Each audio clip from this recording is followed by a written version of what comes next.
আপনারা কি হাসি তামাশা করতে আসছেন এখানে? এটা ক্লাসের মতো মনে করেন, এটা একটা ক্লাসের মতো মনে করেন।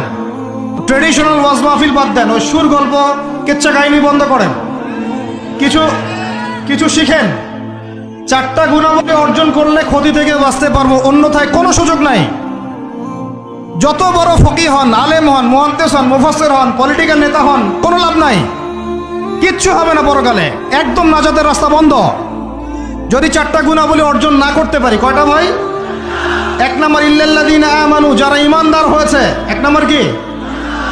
ইমানদার হয়েছে, পাক্কা ইমানদার হয়েছে। 2 নম্বর ওয়া আমিলুস সলিহাত, সৎ আমল করেছে। কি আমল? ওয়া তাওয়াসাউ বিল হক, হকের দাওয়াত দিয়েছে। কিসের দাওয়াত? 4 নম্বর ওয়া তাওয়াসাউ বিস সবর, ধৈর্যের দাওয়াত দিয়েছে, ধৈর্যের উপদেশ। কিসের উপদেশ?